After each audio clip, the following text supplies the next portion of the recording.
It is Graham here with another sitting time here on Living the Dream. I recorded this particular flight on the same wet August Sunday afternoon that I recorded my last flight in the British Airways Aerosoft Airbus A320 from London Heathrow down to Turin, where we are now, in a PMDG 737-800 of Air Europa, which I think is Spain's second largest airline after the national carrier Iberia. As I said in my last video, I'm no professional pilot, as you're going to see in this episode of Sim Time, and I enjoy nothing better on a wet Sunday afternoon than to fly virtually in my simulator, which of course is Prepared 3D version 4.5. So my goal of this video is very simple, and that is to show you what is possible with a simple PC, a decent processor and graphics card with Prepared 3D version 4.5 of course, and a joystick. So for those who are interested, I have a self-built PC. I recently upgraded it at the end of 2019 with an Intel i9 quad-core processor,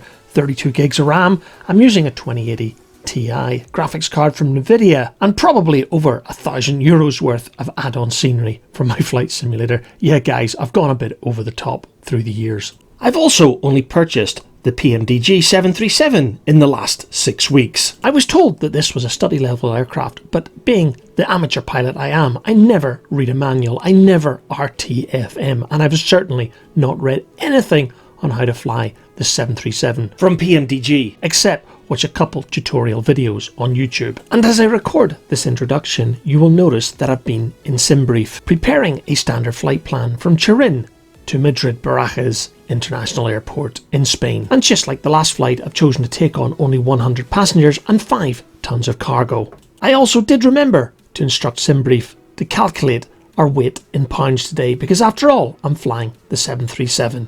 And I guess the 737 next generation is still a tad old school compared to the Airbus. And as you can see here, I'm uploading the flight plan into Prepared so that ATC can provide me with the correct instructions. And this is where I'm going to apologise, because just like in the last video that I made on the Airbus from London down to Turin, I didn't realise that ATC was coming through in a separate speaker and therefore wasn't going to be picked up by my screen capture software. Okay, back in the cockpit, it is time to program the FMC.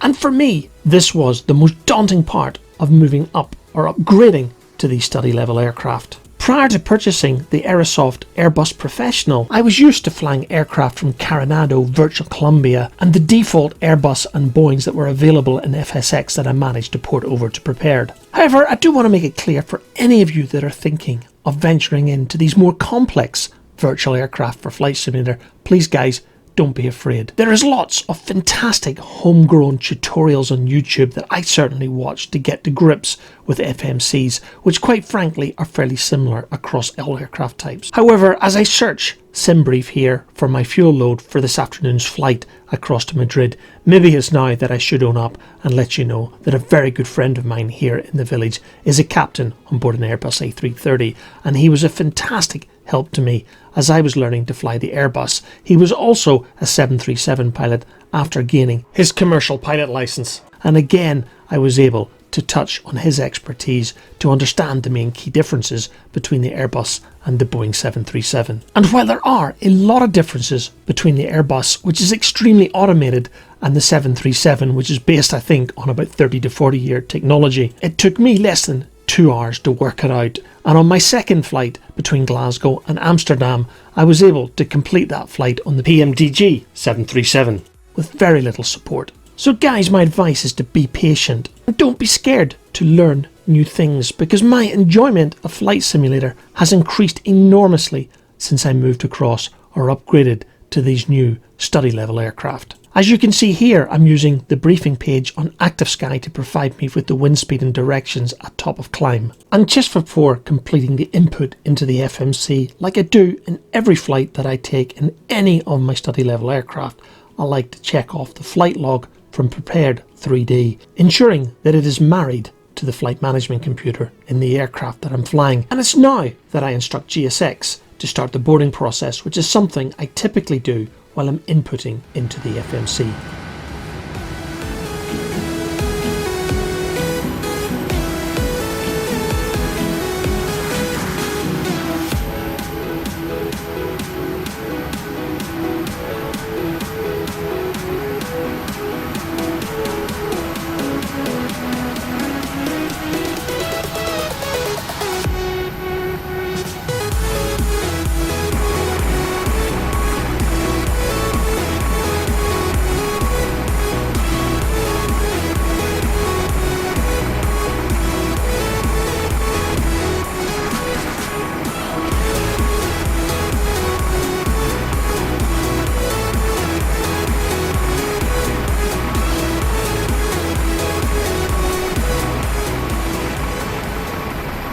And while GSX is delivering the passengers safely to the aircraft, it's time for me to check the legs page on the FMC. I'm simply looking for the performance information on departure because today we're taking off in runway 36, which is the same runway we landed on earlier in the Aerosoft Airbus A320 of British Airways. And with no speed restrictions on the SID that I'm taking today, the target speed is 250 knots, which we know is mandatory below 10,000 feet.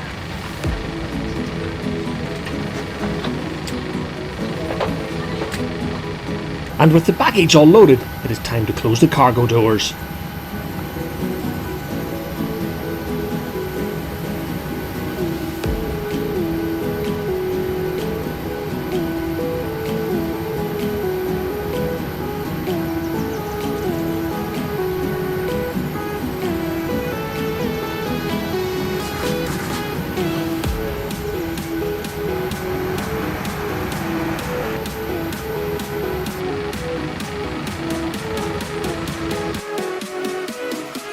And this is one that can always get a little embarrassing in the 737NG, and that is not forgetting to transfer the power from the GPU to the APU. And just ahead of startup and pushback, it's time to switch on the exterior lights. Right, it is time to ask GSX to order up a pushback truck. And if you remember from my last video, I did say that the scenery I'm using for Turin was not GSX compatible, and therefore I was unable to use a jetway, hence the reason I was using the stairs to board the aircraft today. And what is common in a lot of non-GSX compatible airports, GSX will only provide a straight pushback and not in the direction of the runway that I'm taking off in this afternoon, which is, of course, runway 36. Release parking brakes. Commencing push. All engines clear. Start at wheel.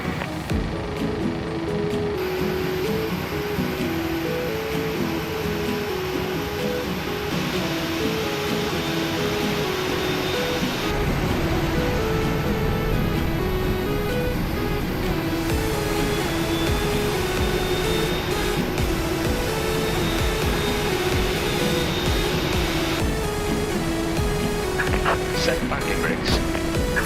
Ready for your confirmation for good engine start.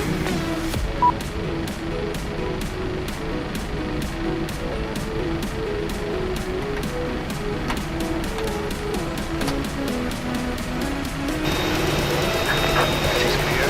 Light is clear. And it's time to ask for taxi clearance.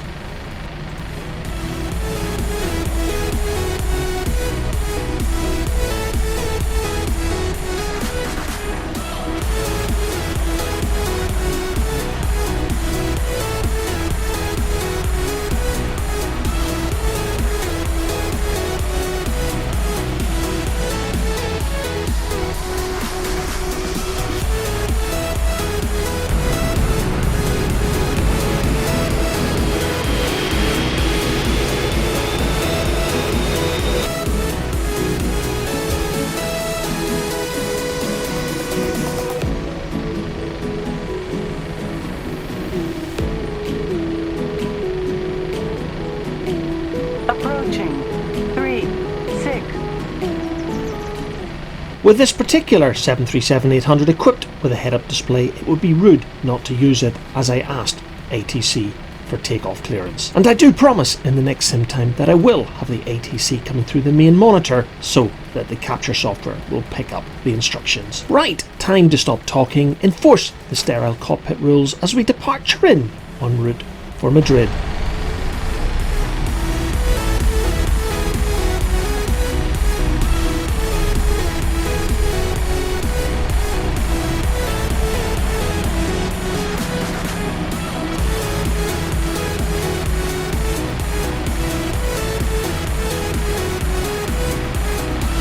On runway 36.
has safely departed Turin en route to Madrid Barajas. It's time to look up the legs page again and check our speed restrictions in this phase of the flight. So as you can hear, I'm increasing the speed to 298 knots, with a target of Mach 0.78 as we climb through 30,000 feet en route to flight level 370. I know that some of you will be asking why I've chosen to cruise at flight level 370 today. After all, I'm heading westbound. As I've repeatedly said, folks, I do this for fun. I'm not a professional pilot, and to be quite frank, I just took whatever SimBrief offered, and today it was flight level 370.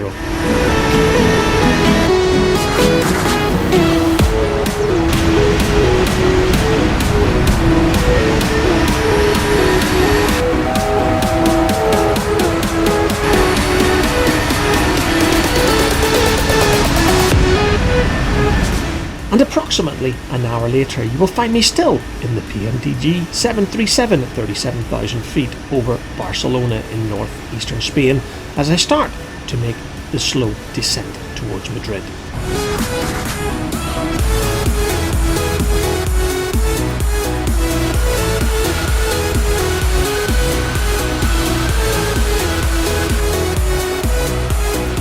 At approximately 70 miles out from Madrid, ATC is vectoring me towards runway 32 right. I'm using the Aerosoft professional scenery for Madrid Barajas Airport, and I've flown into this airport in flight sim quite a few times, and this seems to be the runway of choice when the wind is in the prevailing direction. So with me accepting runway 32 right at Madrid, it's time to set up the ILS radio frequencies and course direction. In the modern Boeings, like the 787 Dreamliner from Quality Wings or the 777 that I have from Captain Sim, programming the ILS is completely automated through the FMC. But as I said several times, this Boeing 737 is based a lot on old school technology, and the manual setting of the radios and the course are still required.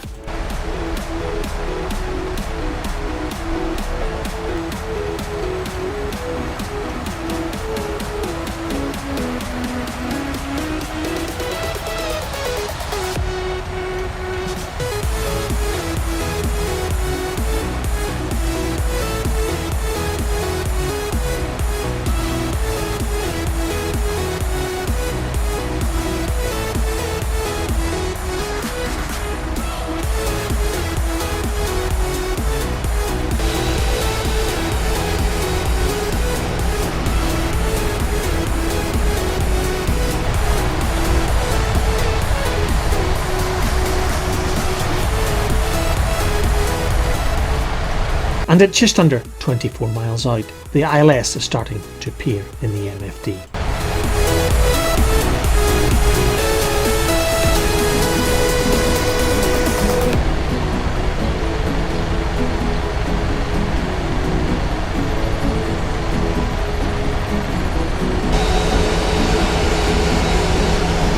And here we go, the aircraft has captured the ILS from Madrid.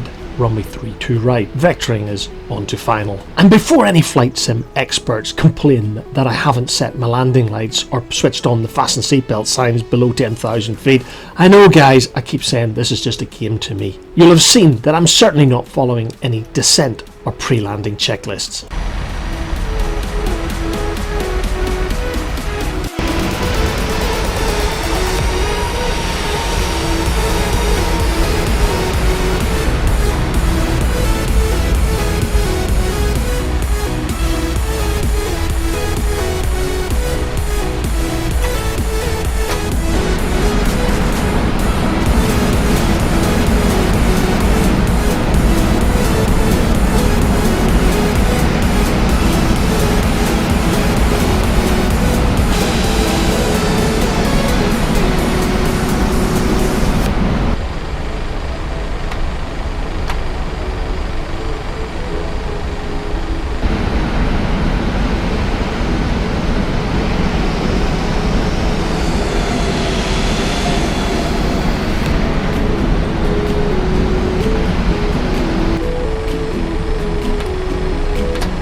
Well, that's the autopilot disengaged, so the rest of the landing is all down to me, and this is where it gets embarrassing.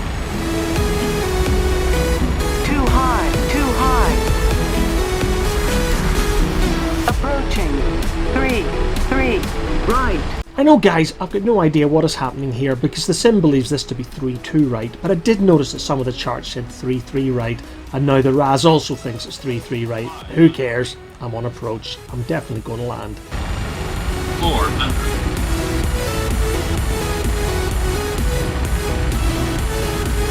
300.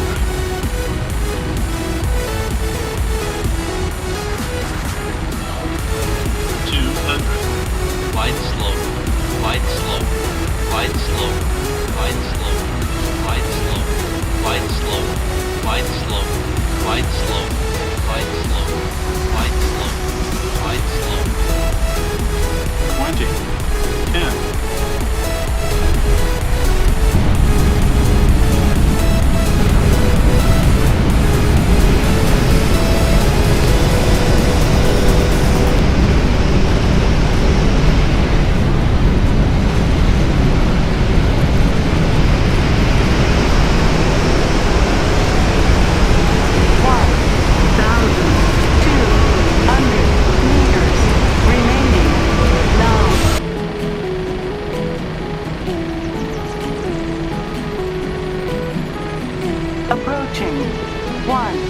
5 left.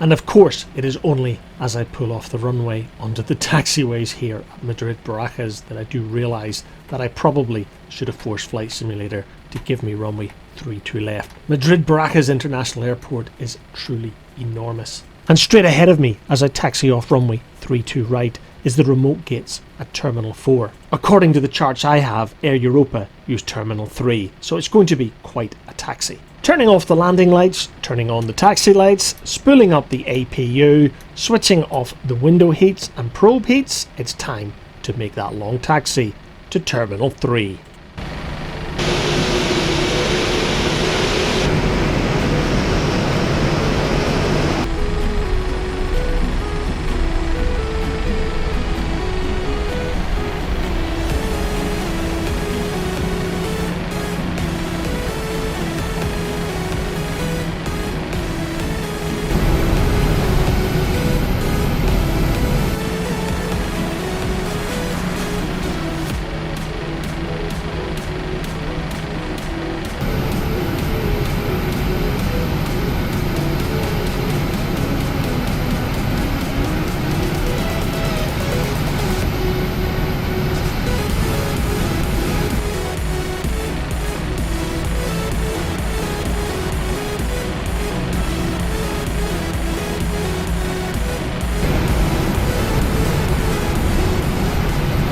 There we go, that proves my point. I should have chosen runway 32 left to land on, because clearly it is much closer to Terminal 3 than the runway that I landed on, leaving me with this really long taxi. Anyway, I'm going to have to wait at the threshold runway 32 left to allow this Ryanair 737 to clear ahead of me.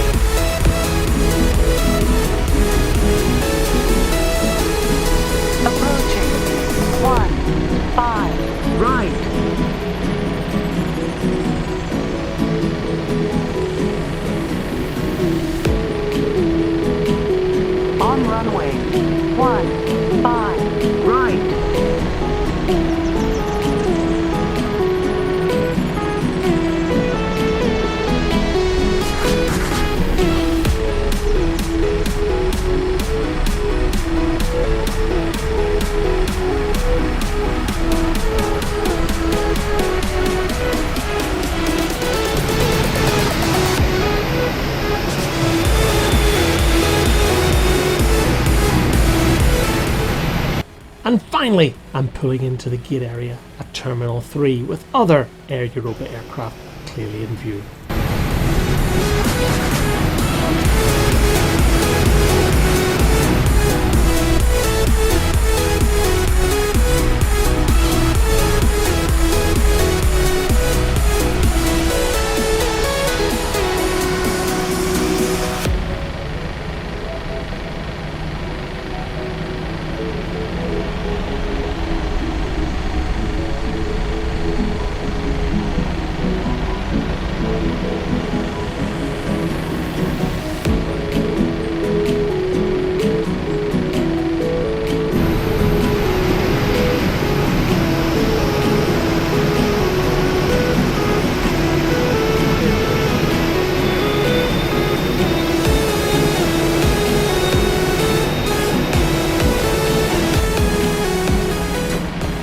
And that's it! The flight is over. We're finally at the gate. And because I'm not following a checklist, I do have to remember in the 737 to switch the electrical bus over to the APU. It's always rather embarrassing if you forget to do that, switch off the engines, and you lose all electrical power.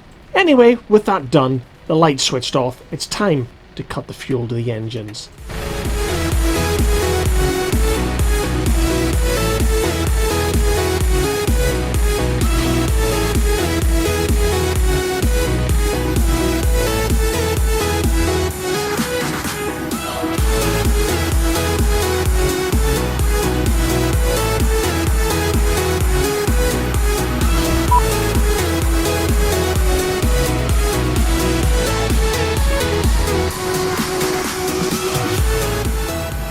And as you can see, Madrid Barajas Professional by Aerosoft is GSX compliant. The jet bridge pulling onto the aircraft and the baggage handling vehicles tell us that this flight and this episode of SimTime is over. As you can see, I'm no pilot, and therefore my goal of SimTime is simply to show you what is possible with a PC, a joystick and some software. I hope you've enjoyed this episode of SimTime, and until my next video, thanks for watching.